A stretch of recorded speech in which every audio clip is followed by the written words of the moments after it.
ከተቆርቆረች ረጅም ዘመናትን ያስቆጠረችው የጊዶሌ ከተማ የእድሜዋን ያህል እንዳላደገች ይነገራል። በ2010 በከተማ አስተዳደር ከተዋቀረች ወዲህ የተለያዩ ለውጦችን ብታሳየም እንደ ሀገር የተጀመረው የኮሪደር ልማት ስራ በከተማዋ በ2017 ተግባራዊ መደረግ ከጀመረ ወዲህ ከፍተኛ መነቃቃት ላይ ትገኛለች። ባለፈው የበጀት ዓመት የከተማዋን ነዋሪዎች በማወያየት በተጀመረው የኮሪደር ልማት ከ14 ሚሊዮን ብር በላይ ወጪ የተለያዩ የኮሪደር ልማት ስራዎች ተጠናቀው ለአገልግሎት ክፍት መደረጋቸውን የጊዶሌ ከተማ አስተዳደር ከንቲባ አቶ አሸናፊ ታዬ ገልጸዋል። አምና ላይ ባቀድነው እቅድ መሰረት ከግማሽ ኪሎ ሜትር በላይ በአጭር ጊዜ ውስጥ አንድ ወር ባልሞላ ጊዜ ውስጥ ሁሉንም ነገር ጨርሰን ተረክበን በዛ ልክ ህዝባችንን ማስደሰትና ማሳየት የቻልንበት ሁኔታዎች ነበሩ።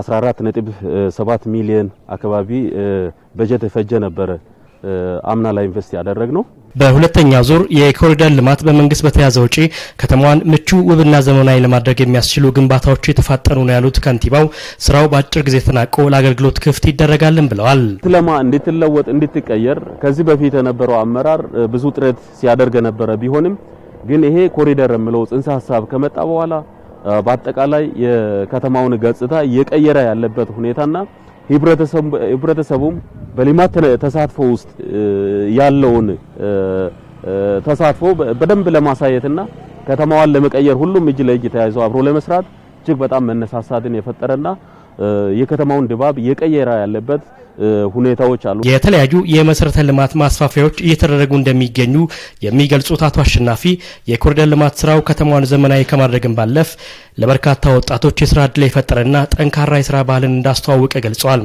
አሁን ላይ በተጨባጭ ወደ ራሳችን አካባቢ አምጥተን አምና 2017 ላይ ጀመርነውን የኮሪደር ልማት ስራ በ15 ቀን ውስጥ ነው አጠናቀን እስከ 20ዎቹ ሁሉንም ሳይት መረከብ የቻልነውና አካባቢው ላይ ያለው ወጣትም በተለይ ከ500 በላይ ወጣት ነበር አምና ላይ የስራ ዕድል ያገኘው። ዘንድሮም በተመሳሳይ ከ350 ወጣት በላይ ነው የስራ ዕድል ተፈጥሮለት በዚህ ልክ ስራ እየሰራ ያለውና በተለይ የስራ ባህላችን ሳትጠብቀን ከዚህ በፊት ሲንሰራ የነበረው ቀንም ሌሊትም እስከ ከምሽቱ 6 ሰዓት ወጣቱ ቁጭ ብሎ ስራ ዕድል አግኝቶ በዚህ ልክ ተፍ ያለ እየሮጠ እየሰራ ያለበትና እኛም በዛ ልክ ውጤቱን ያለንበት ሁኔታዎች አሉ። በኮሪደር ልማቱ የስራ ዕድል ከተፈጠረላቸው ወጣቶች መካከል አንዱ በዚህ ስራ ላይ በመሰማራቱ ከፍ ያለ ልምድ እንዳገኘ ገልጾ የተሻለ ገቢ ማግኘት በመጀመሩ ደስተኛ መሆኑን ጠቁሟል። መንግስት አሁን በፈጠረልን የስራ ዕድል ይሄን ቴራዞኑን እየሰራን እንገኛለን። እንትኑ ማለት ከዚህ በፊት ያው በሰዓት ነው የምንወጣው 2 ሰዓት ገብተን 11 ሰዓት ነው የምንወጣው።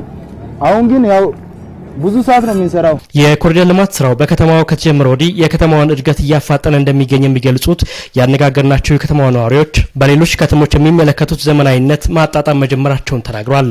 አሁን ቀድሞ እኮ ለመቆም እንኳን ይደብር ነበር። አሁን በየቦታው እኮ መቀመጫ ተሰርቷል። እዛ መቀመጫ ላይ እኮ ሽማግሌዎች፣ አዛውንቶች ቁጭ ብለው ሲወያዩ ታያለ። ይሄ ስራ ያጡ አልባሌ ቦታዎች የሚኖሩና ምን የሚሉ ወጣቶችን፣ ሴቶችን ሁሉ ሳይቀር ያሳተፈ ስራ ነው። ሌሎች ከተሞችን በቴሌቪዥን በርግጥ ተመልክቻለሁ። አሁን እዚህኛ ከተማ ላይ ከዚህ ቀደም እንደዚህ አልነበረም። እንደዚህ አይነት መዝናኛዎች አልነበሩም።